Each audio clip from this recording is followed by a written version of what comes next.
Hello fellow tryhards, this is Mad Buddha back again. Today we're going to be taking a deeper look at the map Shire. Shire has 5 mercenary camps, 3 bruiser camps, 2 on the top side that push down top lane, and 1 in the bottom which pushes down bottom lane, and 2 siege giant camps, both of which push down bottom lane. Shire is a 3-lane and a relatively small map. The map mechanic on this map are the shrines, 1 in the top and 1 in the bottom, which when controlled at the same time by a team allows that team to channel in the middle shrine with 1 person who can then become the Dragon Knight. The Dragon Knight first spawns at 1 minute and 15 seconds into the game, and after it has been acquired by a team and then killed, the shrines will respawn once again 2 minutes later. Let's talk some basic strategy for Shire. Because Shire, you have to control both points simultaneously and then cap, it is very prudent to force down an entire fort on one of the lanes in which there is an outside shrine.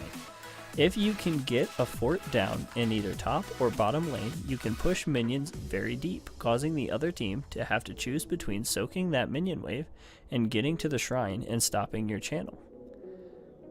Another great thing to do on Shire is to use global pressure and global heroes like Dahaka or Falstad to allow your team to have numbers advantages instantaneously on key points around the map. For example, if your team is fighting over bottom point 3v3 and then a Falstad suddenly flies in, you can guarantee to turn that fight around and capture the point. This means that because you have a numbers advantage created with the global, you are likely going to own 2 points at the same time, allowing for an easy cap of the Dragon Knight in mid lane. Once you have the Dragon Knight, don't be too quick to immediately assail enemy fortifications. One of the frequent problems that happens on suit maps like Dragon Knight and Garden of Terror is that people think they need to use the Terror quickly, and that the defining factor of the Terror, or Dragon Knight in this case, is its health pool. However, the defining factor of the Dragon Knight is the timer in the bottom right. You usually have about a minute, and later on in the game you'll have more time in which to use the Dragon Knight. And a lot of people will just go and gung-ho straight down a lane the moment they get it and die with 50 seconds or more left on the timer. By doing this, you're actually denying your team 50 seconds worth of pressure that you could have otherwise made with the Dragon Knight. And instead, you should try and hold back and wait for your team so that you can all push together.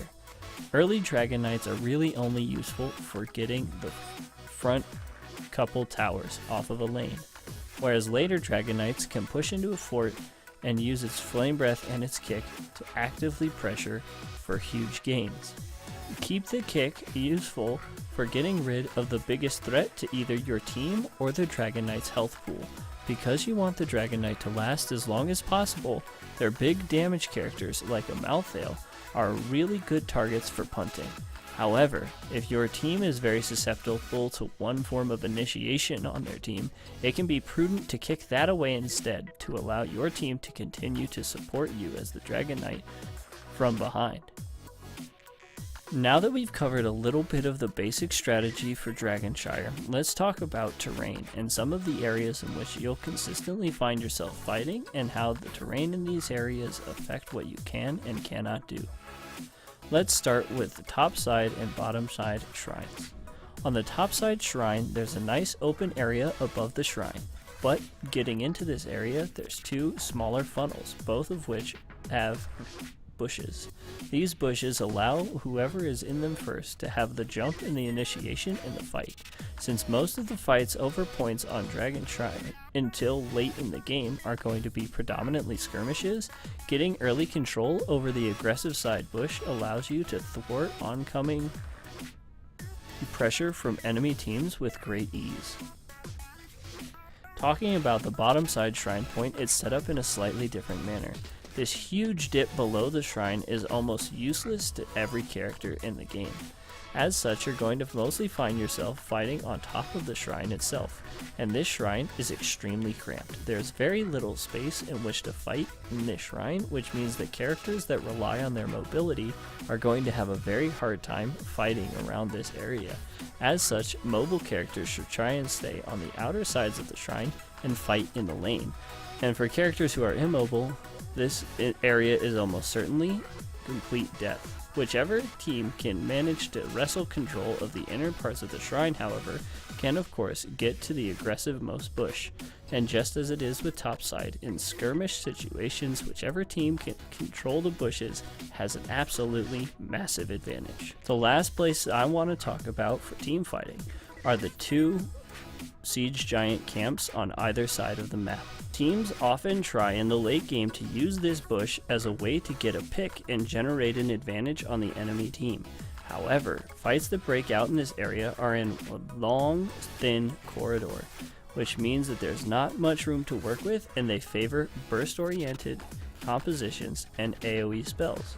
For example, Mosh Pit or Phoenix or Ring from Jaina, though she doesn't have all three of those spells, are very good in this area because they're hard to avoid for enemy teams and easy to layer in CC that will likely hit multiple people.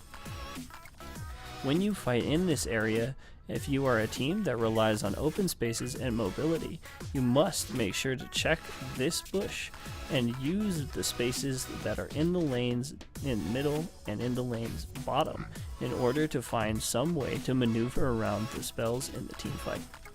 If you insist on forcing a fight in this choke point or taking a fight down this corridor, you should have already killed somebody or have the AoE advantage. This has been a deeper look at Shire. This video was sponsored by Nihilism Gaming. Check them out at nihilismgaming.com, where they offer Heroes of the Storm coaching lessons.